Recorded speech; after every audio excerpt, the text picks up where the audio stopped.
Hey, it's Luam Anderson and welcome to the news, your South African, African and international news. So if you like a daily dose of the news, just subscribe to the channel and also like if you're enjoying the content. Also support us on Patreon because we are an independent news publication, so we don't get any funding from any monopoly capitalist, no government funding, no political party is funding us, so the support would be much appreciated. The link is in the description below. So today's headlines: Joe Biden has dropped out of the elections and has endorsed Kamala Harris to be the next president of America. So the Democrats have Kamala Harris and the Republicans have Donald Trump. Yeah, to be honest with you, Kamala Harris doesn't stand a chance with Donald Trump. There's controversy with Miss South Africa. If you don't know, Miss South Africa is running at the moment and they are on like top 16. So we have 16 models that are running for Miss South Africa. And as you know, South Africa is a diverse country. So there are actually rumors. They don't really know what's the truth. So I'm gonna unpack that for you today. We also need to talk about the oil and gas deposits that have been found on the shores of South Africa. I'm sure you thought South Africa has run out of resources. I know many companies that are running out of South Africa, Anglo America, Anglo Gold, that are down with resources. Now we have discovered more resources in South Africa. How will Kamala Harris win against Donald Trump? Donald Trump is a beast. I mean, some people were talking about it with what happened to Donald Trump last week. I won't really go into it that much, but he took the hit like a real G. I mean, that guy, he had a fist up even after the incident. Think about that. Kamala Harris is going against this guy. Donald Trump, I saw his latest speech. Donald Trump is on fire. Like, this guy is like amped up. I mean, what happened to him actually boosted his morale.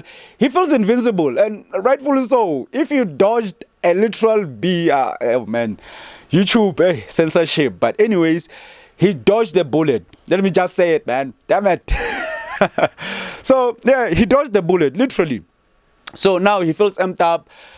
It's quite obvious that Donald Trump will be the next president of America. I mean, it's quite obvious. And the worst thing of all is that Kamala Harris doesn't really have something going for her. I mean, at the moment, they're saying that she's a black person, but she's of Indian descent. So is she mixed or is she black? Is she Indian? Is she Asian? Who knows, man? So the first story, America. I have to admit, America is down bad at the moment. Things are really, really bad. They're so bad that they have an increase on fast food. Imagine fast food quota. Okay, they don't have quotas in America. They have burgers, you know, McDonald's, KFC and all of that. But still, imagine an increase like of 50% in your purchase of fast food. Imagine you go from maybe $5 for like a burger, and then now a burger is like $10, or maybe from $10 to $20 from 2020. Like, there's a huge panic. Inflation is on the rise, and you know, it makes sense. Let's think about it. The petrodollar deal. For the past 50 years, America has been able to print out money to offset their deficit through the petrodollar system. The petrodollar system is basically them having a deal with Saudi Arabia that every barrel of oil will be traded in oil. It means that everyone was buying America's debt, so they were able to print out money as much as they could possibly do it. I mean, during COVID, they printed out like 4 trillion with a T. It's so bad that when they were supposed to send money to Ukraine, because they sent like 64 billion, they had to use the money they seized from Russia. So Russia assets, they took money that they took from Russia and gave it to Zelensky and Ukraine. That's how bad things are. So at the moment, even if things are bad, even if they were to go to war, America would have to use real money. Real money, we mean gold. So there's no money printer anymore. They actually have to use real money to actually get ahead of everyone. Imagine investing in an army and military with gold. You'd run out of money in 6 months. So America is in trouble. So with Kamala Harris, it's just the final blow. The one thing that will be Kamala Harris's downfall is that she actually said in an interview that she won't do anything exclusively for black people. If you don't know, black people in America have been battling and fighting for reparations. So if you come out as a nominee and you're saying that you're not going to do anything exclusively for black Americans, it means you won't give them reparations. While on the other hand, Trump would never say that. I mean, he's been dropping hints that he's actually for the black community, because even before Trump became president, I didn't have any doubt that he would do something for black people, exclusively for them as a community. Because if you were to check, when he came out of office, Donald Trump, he actually signed pardons for Kodak Black and Lil Wayne and other black people. So he's actually trying. So Kamala Harris is not even trying, and she said it, she won't even try. So as a black American, what choice do you have? Are you gonna vote for Kamala Harris, who said she won't do anything exclusively for black Americans? She's probably going to do a lift all program that's going to benefit minorities. Minorities can be disabled people, can be white women, it can be people of color. So yeah, man, it's really tough. So I really hope Americans get their act together and actually Donald Trump actually gives reparations to black people, because black people, if they want anything to be given to them, I think Donald Trump is their last hope. So now you have this lady called Vanessa. There's a rumor running around. They are saying that she's actually Nigerian. She might be of Nigerian descent, but she can still be South African. So there is no proof. It's actually rumors on Twitter. And if you'd like to follow me on Twitter. It's Lula Manderson, Twitter X. You know how we do it. It doesn't mean if someone has a Nigerian name, a European name, an Asian name, automatically they are a foreigner or they don't have documentation.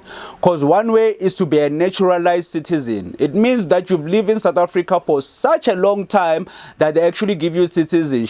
So first they'll give you permanent resident, meaning that you are a resident of South Africa. It means you live here. And then they'll give you citizenship. It means you are a citizen, like you are a fully fledged citizen. You get all the rights like a person who's born in South Africa. But I don't think that it will extend as much as for you to get other rights. I'm not really sure. You can correct me if I'm wrong. So another way is being born in South Africa, meaning that, but at the same time, if you're born in South Africa, it means that your parents need to be naturalized citizens. If they're not citizens, you won't be a South African citizen. But this law changed like recently, because like 5 years ago, if you were born in South Africa, even if your parents were not citizens, so people would actually come to South Africa, have children, those children become South African citizens, and they'll take advantage of the grant system, which was really unfair for the rest of South Africans that had legitimate children and they didn't want to finesse the system. So people would actually come from Zimbabwe, Nigeria, Mozambique, and all these countries, give birth, get grant money, and they would leave, which was unfair. So now you actually have to be a South African citizen as a parent. Even if you have a passport, it doesn't really matter. South African citizen, and then your kids will be South African citizens. It's the simple way about it. With Vanessa, we don't have much information, but we do know many people that grew up with her that can attest that she's a South African citizen. We don't know whether her parents are Zulu or whatever, whether they're Nigerian or Mozambican. It doesn't really matter. What matters is what Miss South Africa thinks, her documentation and paperwork. What does it say? No one has a documentation. No one has a paperwork. So we can never be really too sure. The only thing is we can go to Miss South Africa, ask them if this person is actually legit. And I don't think Miss South Africa would make a mistake by casting someone who's not even a South African. It wouldn't really even make sense, because these people, if she actually wins, she needs to represent the whole country of South Africa at Miss World. So one way or the other, she needs to be a South African citizen. Whether she forged the documents, we don't know. Nothing is of concrete evidence. So we need to really know what's going on. And the only way is for us to do an investigation. Now, let's talk about money. Yes, all deposits were discovered in the Cape of Good Hope, the shores of Cape Town. So the thing is with me, yeah, I get it. There are resources in South Africa. But the question is, how are the people benefiting from the resources? Yeah, we get a grant, 350 every month, but that money can cause inflation. So we need direct money from the resources. Let's think about it for a sec. If we were to talk with the politicians and actually confront them and ask them, okay, you have found gold and oil deposits in South Africa and on the shores, right? So how is this money going to benefit the people? Because at the end of the day, let's think about it. If there are natural resources in a country, the people have to reap the benefits of those resources. It doesn't mean that the politicians need to just chow the money. The people actually need to benefit. I was talking to someone the other day.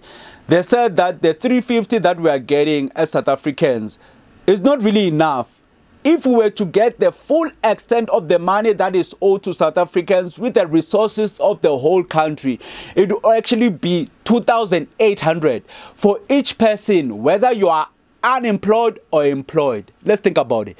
2,800, and it would never even offset the inflation of the country. Is money coming from other people coming into the country and actually buying the resources, and we are actually benefiting from the resources.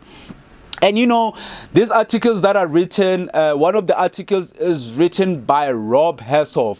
How funny is that? He's the one that actually wrote the article telling us that there are actually gas and oil deposits on the shores of Cape Town. The estimate for the onshore exceeds 200 cubic feet of prospective shale gas resources, biogenetic gas, and coal bed methane.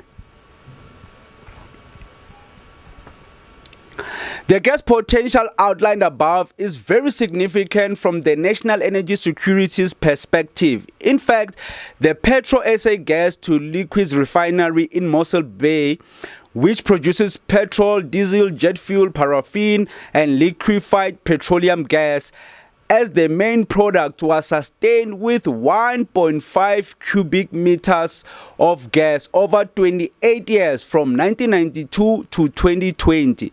Imagine that. It means the gas and oil that we have in South Africa could last like for how long? Hundreds and hundreds of years. So how is it that the typical South African doesn't even know about this? I mean, mainstream news doesn't even talk about the fact that we have gas and oil in South Africa, and the residents and the citizens of South Africa can actually benefit from that. We can actually get money and a share from the gas and oil deposits. How, you may ask? It's very simple, because it's disheartening that they already have a method on how they're going to extract the oil and gas, but they don't even mention how the people are going to benefit. Because at least if the people are getting 10%, it means 10% of the overall revenue in a year, the people are going to share the amount. And 10% is a lot, trust me. If the oil in the world is not that much, let's talk about Saudi Arabia.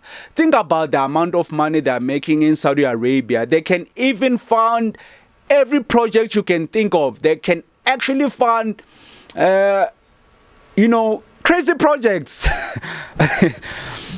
So let's think about it. If South Africans actually benefited from this, South Africans would basically be wealthy.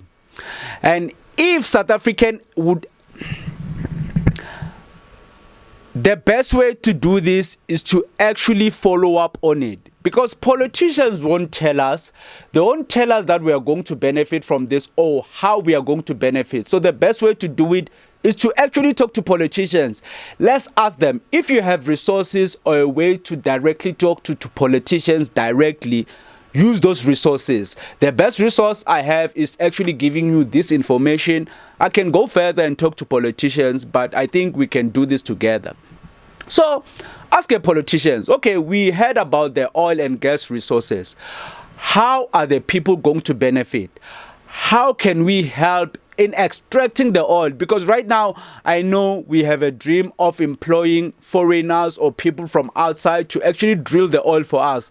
What's the ordinary South African's involvement? How can we get involved? I mean, if we have to dig for the oil with our bare hands, we'll do it. So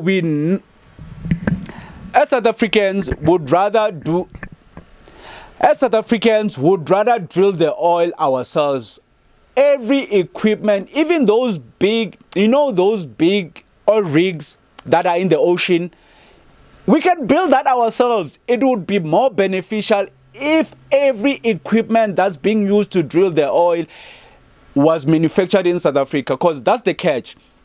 If they have to bring their own machines in South Africa, if the West or that's the video any country out there, that's the video for today. If you enjoyed the video, like, trust me, subscribe. I'm gonna bring you another video tomorrow. They'll want a share, and they don't just want a small share. They want maybe 60% and 70%. If they're taking 60% or 70% of the oil and gas, what are the people left with? And that's the problem. So we need to drill and refine the oil locally here in South Africa, so that the ordinary South African can actually benefit from the resources. Facebook, whatever, Edula Mandesen. Anyways, for now, sharp.